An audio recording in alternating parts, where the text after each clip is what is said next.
اور آج اگر ہم وہ کام کریں گے تو پھر تب کھڑے ہوں گے. اور پھر اور بات کہ ہم اگر ذکر پاک کرتے ہیں یا سناتے ہیں نا، تو یہ نہیں کہ ہمارے کو ذکر پاک کرنے سے یا سننے سے امام الانبیاء کی شان اور مقام اور مرتبہ بڑھتا ہے. ربی کائنات نے آپ کا مقام اور مرتبہ تو پہلے ہی اتنا بلند فرمایا ہے کہ براز براز ہے. ہاں وہ حضرت حسان بن ثابت رضی اللہ تعالیٰ عنہ، آپ نے فرمایا تھا نا کہ ما مدحت محمدا بمقالتی ولکن مدحت مقالتی بمحمدی، کہ میں جب اپنے کلام میں اللہ کے نبی صلی اللہ علیہ وسلم کی شان بیان کرتا ہوں تو یہ نہیں کہ میرے کلام بیان کرنے سے آپ کی شان اور مقام اور مرتبہ بڑھتا ہے. نہیں، جب آپ کا ذکر پاک میرے کلام میں شامل ہوتا ہے تو میرے کلام کا مقام اور مرتبہ بڑھتا ہے. جب ہم امام الانبیاء کا ذکر پاک کرتے ہیں تو ان کا مقام تو رب کائنات نے پہلے ہی فرمایا وَرَفَعْنَا لَكَ ذِكْرَكَ، ان کا ذکر تو بلند ہے. رب کائنات فرماتا ہے کہ میرے یار کے غلاموں، تم نے میرے محبوب کا ذکر بلند کیا ہے، میں تمہارے مقام اور مرتبے کو بلند کر دیتا ہوں. یہ معمولی بات نہیں، اللہ نے وہ ہمیں محبوب عطا فرمایا. رب کائنات نے فرمایا، وہ آیت کریمہ آپ کے سامنے پڑھی ہے، بڑی مشہور و معروف آیت کریمہ لَقَدْ مَنَّ اللَّهُ عَلَى الْمُؤْمِنِينَ. اللہ نے تحقیق مومنوں پر اللہ نے بہت بڑا احسان فرمایا کہ اس بات صفیہم رسولہ، کہ ان میں اپنا محبوب اللہ نے مبعوث فرمایا، اپنا یار عطا فرمایا. تو یہاں سارے ایمان والوں کی بات ہے کہ اللہ نے بہت بڑا احسان فرمایا. میں اس طرف نہیں جانا چاہتا کتنے رب کے احسانات ہیں. وَإِن تَعُدُّوا نِعْمَتَ اللَّهِ لَا تُحْصُوهَا، اتنی نعمتیں ہیں کہ نہیں سکتے. میرے رب نے احسان نہیں جتلایا، جہاں احسان جتلایا صرف اپنے یار کے عطا ہونے کے احسان جتلایا، وہ بہت بڑا احسان ہے. میں ادھر آپ کا اشارہ اس طرف آپ کو لے کے جانا چاہتا ہوں کہ فرمایا فیہم، ان میں اپنا یار مبعوث فرمایا نا. تو جب سارے ایمان والوں کو آج 1400 سال بعد ہم نے امام الانبیاء کی زیارت نہیں کی، پھر بھی اگر سرکار کی امتیوں میں شامل ہیں تو رب کے احسانات میں ہم بھی شامل ہیں کہ اللہ نے اتنا بڑا احسان فرمایا. تو آج اگر 1400 سال بعد بھی ہمارے اوپر اتنا رب کا احسان ہے کہ اللہ نے اپنا یار عطا فرمایا، تو پھر جس ماں کی گود میں اللہ نے اپنا محبوب عطا فرمایا، اس ماں کا مقام اور مرتبہ کیا.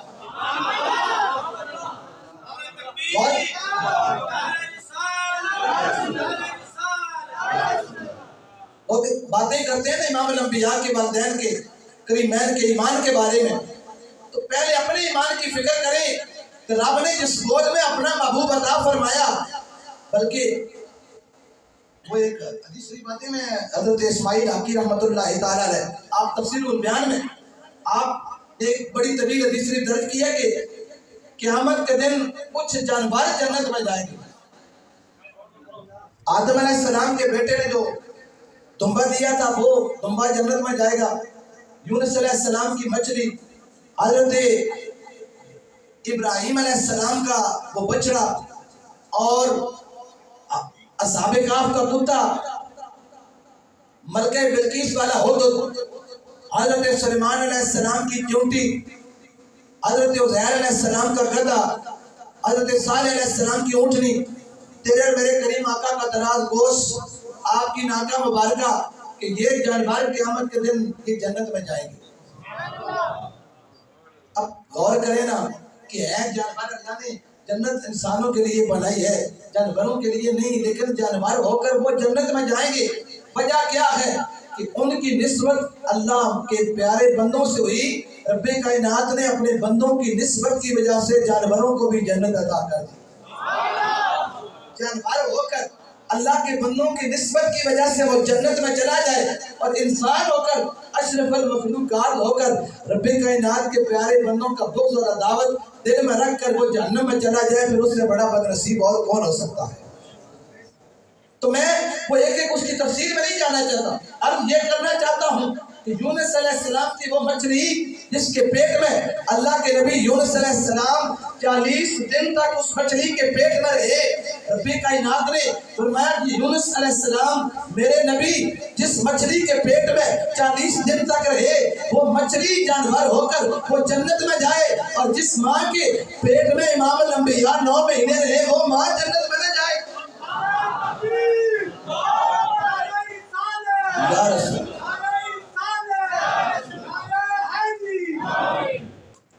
جس گدے پہ امام الانبیاء نے سواری فرمائی ہو، جس اونٹنی پہ سواری کی ہو، سوار ہوئے ہوں، وہ گدھا، وہ اونٹنی، وہ جنت میں چلا جائے۔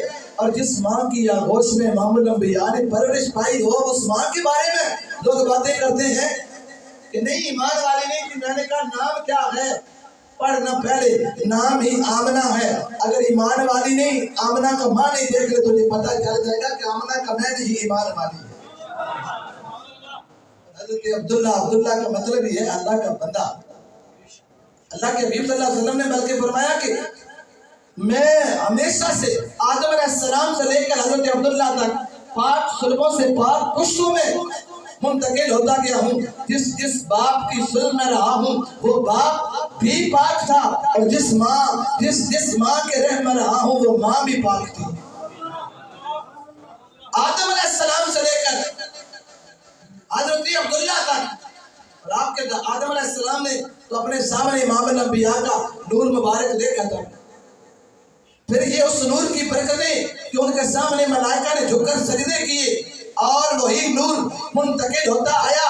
جب آپ کے دادا حضرت عبد المطلب کے پاس آیا تو اس نور کے صدقے میں کبھی واقع اصحاب فیل والا وہ پڑھے نا کہ ہاتھی بھی آپ امام الانبیاء کے دادا جان کے سامنے جھک گیا تھا۔ ہاتھی بھی جھک گیا تھا کیونکہ امام الانبیاء کا نور جو تھا وہ آپ کی سلب میں تھا۔ اور یہ پورا یعنی اس وقت سے لے کر جتنے آباء و اجداد گزرے ہیں وہ سارے، اللہ کے حبیب صلی اللہ علیہ وسلم نے فرمایا وہ سارے پاک گزرے ہیں۔ پھر جس ماں کی آغوش میں امام الانبیاء آئے ہوں، ماں کے شکم عطر میں آئے نا، شکم عطر میں اللہ کے نبی صلی اللہ علیہ وسلم خود فرماتے ہیں کہ میں ماں کے شکم میں ہوتا تھا، ادھر لو پہ تختی پہ قلم چلتی تھی۔ لوح محفوظ کہتے ہیں نا جہاں لوگوں کی قسمتیں لکھی جاتی ہیں، وہاں قلم چلتی تھی، لوگوں کے نصیب لکھے جاتے تھے، لوگوں کے مقدر لکھے جاتے تھے، لوح محفوظ پہ قلم چلتی تھی۔ میرے کریم آقا فرماتے ہیں اس قلم کے چلنے کی آواز میں اپنی ماں کے شکم عطر میں سن لیا کرتا تھا۔ پھر میں نے اس دن بھی عرض کیا تھا کہ اگر اللہ نے اپنے محبوب کو وہ سواد کا عالم دیا ہے کہ لوح محفوظ پہ چلنے والے اس قلم کی آواز کو اگر ماں کے شکم عطر میں سن سکتے ہیں تو یہاں سے مدینہ کتنا دور ہے کہ وہ روضہ انور کے اندر تشریف فرما ہو کر تیرے میرے درود و سلام کو کیوں نہیں سن سکتے؟